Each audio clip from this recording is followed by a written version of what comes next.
Hello guys, welcome back di channel konten. Terima kasih untuk kalian semua yang sudah klik channel ini. Semoga kalian diberikan kesehatan, rezeki yang banyak, serta keberuntungan. Oke, kali ini gua ingin membahas konflik antara Rusia dan Ukraina. Jadi gue ingin menceritakan awal penyebab dan apa sih dampaknya bagi dunia dan negara tercinta kita. Pengen tahu lengkapnya? Setelah opening berikut ini.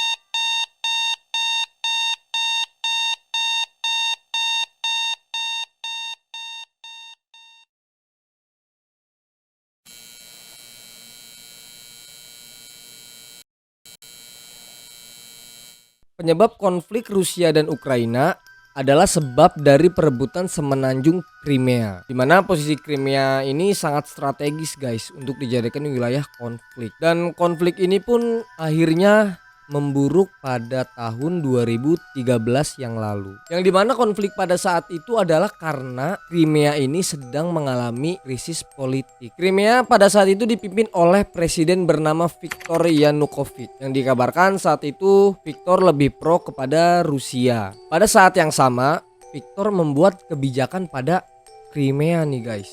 Tapi sayang, kebijakannya ini malah menuai kontroversi dan ada banyak mahasiswa yang lebih setuju kalau Viktor ini harusnya berpihak ke arah barat, yaitu dengan tidak menolak perjanjian asosiasi antar Ukraina dan Uni Eropa. Dan akhirnya kecaman pun banyak yang datang ke parlemen Ukraina untuk melengsarkan Viktor ini pada Februari 2014 lalu. Dan akhirnya pun Ukraina malah terbagi menjadi dua kubu, yaitu kubu yang pro Rusia dan kubu yang pro Uni Eropa. Yang kebanyakan orang yang berpihak ke kubu Rusia ini adalah orang-orang politik dan masyarakat asli Crimea. Sedangkan yang pro Uni Eropa ini kebanyakan adalah mahasiswa dan orang Ukraina daratan. Masyarakat Crimea pernah meminta bantuan kepada Rusia untuk menjaga wilayah Crimea ini. Dan akhirnya Putin pun sebagai presiden Rusia nih langsung cepat tanggap dan mengirim 2000 pasukan tentara ke daerah tersebut. Tapi hal itu malah dituduh sebagai strategi Rusia untuk ngambil alih daerah Crimea ini. Dan akhirnya ya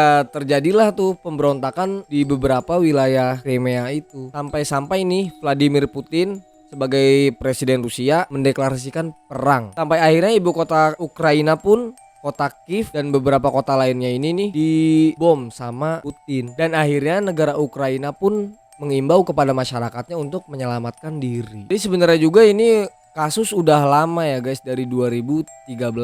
Tapi ya baru viralnya mungkin baru panasnya tahun-tahun sekarang karena dampaknya udah mulai kerasa di seluruh dunia. Bahkan sampai negara kita juga kerasa nih guys. Dan ini ada beberapa dampak dari perang Rusia dan Ukraina. Seorang peneliti bernama Aisha Emrahbini, dia ini adalah seorang pakar ekonomi guys, mengatakan bahwa Amerika Serikat telah memberikan sanksi pasar keuangan dan teknologi Rusia. Tapi Rusia besar kemungkinan akan mendapatkan bantuan keuangan dan perdagangan dari pihak Cina. Karena yang kita tahu Cina ini sangat kokoh ya guys, mungkin bisa dibilang negara yang dapat berdiri sendiri. Dan ada juga peneliti yang bernama Ahmad Khairul Umam dari Paramadina Graduate School of Diplomacy. Ia menambahkan bahwa negara Asia ini harus mengantisipasi perluasan konflik agar tidak berpindah ke kawasan Asia Tenggara. Ia mengatakan juga konsolidasi kekuatan di kawasan Indo-Pasifik sebelumnya telah dibuat melalui deklarasi fakta pertahanan. Di sana ada Australia, United Kingdom, dan United States of America. Biasa disingkat AUKUS pada September 2021 yang lalu. Dan ini telah menjadi rahasia umum guys, bahwa AUKUS ini dihadirkan sebagai upaya perimbangan kekuatan terhadap Cina yang semakin kokoh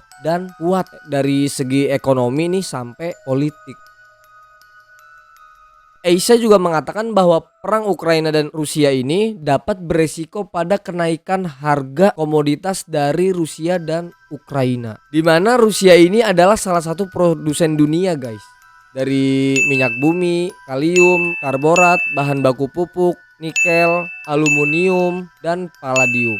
Tapi bukan cuma itu guys, Rusia sama Ukraina ini juga merupakan negara pengekspor utama gandum di dunia. Jadi ya wajar nih kalau misalnya ada konflik Rusia Ukraina, jadi bahan-bahan makin naik. Jadi ya kalau kayak kita nih kan kita makanan pokoknya itu nasi. Kalau misalnya orang yang makanan pokoknya itu gandum, itu pasti sangat susah juga gitu nyari karbohidrat utama mereka. Jadi ya karena konflik ini nih akibatnya berdampak pada kenaikan harga-harga guys. Bahkan nih bahan bakar minyak di Amerika Serikat dan Eropa sampai naik 30% guys. Itu udah lumayan tinggi banget ya, naik 30%.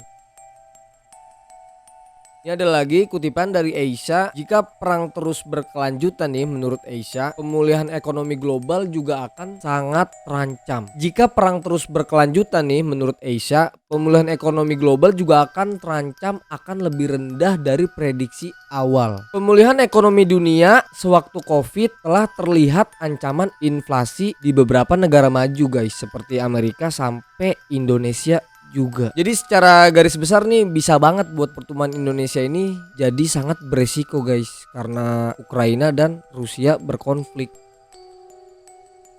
Pada masa Covid-19 yang lalu nih, sekarang kan udah ganti jadi Omicron. Sebenarnya hampir semua negara mengalami hambatan komoditas. Nah, ditambah lagi ada konflik Rusia Ukraina yang hampir mungkin udah perang kali ya. Ini jadi makin memburuk nih guys pasar di dunia. Jadi yang harusnya pulih malah makin memanas Rusia sama Ukraina ini. Jadi ya makin parah guys. Udah susah jadi makin susah buat ekspornya nih si Rusia sama Ukraina ini. Jadi yang namanya perang guys pasti selalu berdampak pada banyak negara. Apalagi yang sekarang perang ini adalah negara produsen. Udah sangat jelas pasti harga ekspor bakal naik karena mereka pasti mikirin negara dia sendiri gitu.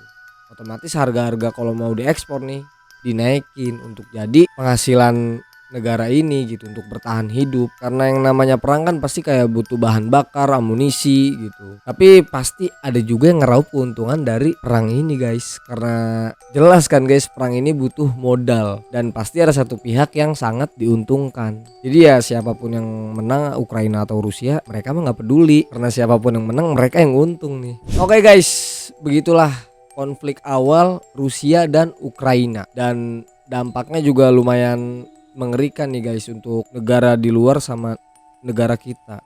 Oke, kalau kalian suka dengan video ini silahkan klik like, komen, dan subscribe. Jangan lupa di share. Dan terima kasih untuk kalian yang sudah nonton sampai menit akhir ini. Semoga kalian diberikan rezeki yang makin banyak dan kesehatan ya guys, itu paling terutama. Oke, gue pamit undur diri. Stay on tune and bye bye.